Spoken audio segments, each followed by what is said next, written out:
मैं सावन कुमार पठन पाठन के सहभागियों को नमस्कार करता हूं।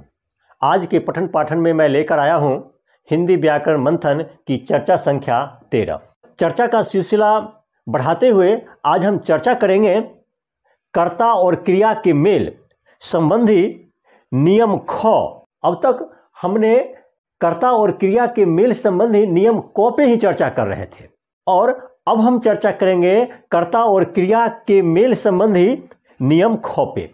हम देखते हैं कि नियम ख क्या कहता है, किंतु उसको जानने से पहले हमें ये मूल मंत्र को हमेशा याद रखना है। यही हमारा मूल मंत्र है और इसी मूल मंत्र से हम आगे अन्वय की क्रिया पूर्ण करेंगे। ये मूल मंत्र है, क्रिया विभक्ति रहित कर्ता के लिंग वचन और पुरुष के अनुसार रहती है। तो अब हम देखें नियम ख। नियम ख क्या कहता है।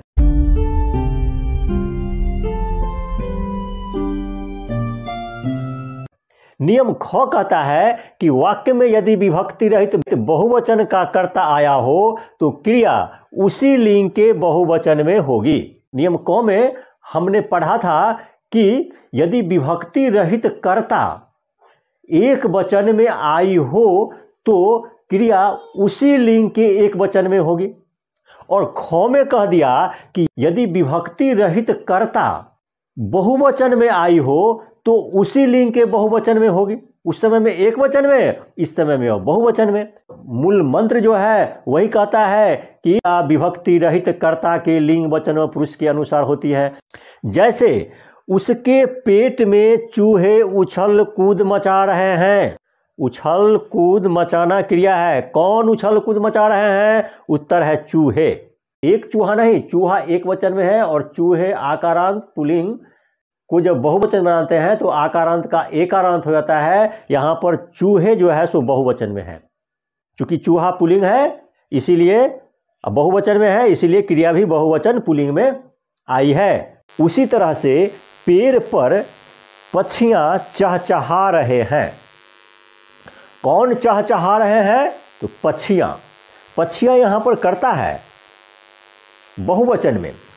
ये पक्षियां बहुवचन पुल्लिंग में है, इसीलिए क्रिया भी बहुवचन पुल्लिंग में आई है। रहे का मतलब है पुल्लिंग और है बहुवचन का प्रतीक है। अनुस्वर दिया गया इसलिए बहुवचन हो गया। उसी तरह से तालाब में मछलियां तैर रही है। कौन तैर रही है? तो मछलियां। मछलियां बहुवचन स्त्रीलिंग में है, इसीलिए क्रिया भी रही स्त्रीलिंग और है बहुवचन। अनुस्वर दिया गया इसलिए बहुवचन रूप हुआ, अर्थात स्त्रीलिंग बहुवचन में है या बहुवचन स्त्रीलिंग रूप में है। नियम ख के भी कुछ उपनियम है। उन उपनियमों पे हम बारी बारी से चर्चा करते हैं। उपनियम एक कहता है वाक्य में यदि एक ही लिंग के दो या दो से अधिक विभक्ति रहित कर्ता आए हों तथा वे और जैसे संयोजक अव्यय से जुड़े हों तो क्रिया उसी लिंग के बहुवचन में रहेगी। जैसे मोहन, सोहन और रमेश दौड़ रहे हैं। क्योंकि यहाँ पर मोहन, सोहन और रमेश तीन कर्ताएं मिलकर बहुवचन पुल्लिंग का रूप है, इसीलिए क्रिया भी रहे हैं बहुवचन पुल्लिंग रूप में आई है।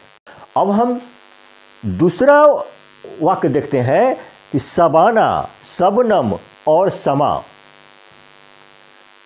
पढ़ती हैं। सबाना, सबनम और समा जब और द्वारा जुड़ी हुई है तो क्रिया भी बहुवचन स्त्रीलिंग रूप में होगी।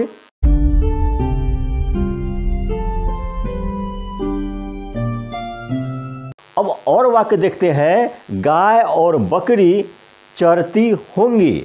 गाय एक वचन स्त्रीलिंग में है, बकरी एक वचन स्त्रीलिंग में है, दोनों मिलकर के बहुवचन स्त्रीलिंग रूप में आई है, इसीलिए क्रिया भी बहुवचन स्त्रीलिंग रूप में आई।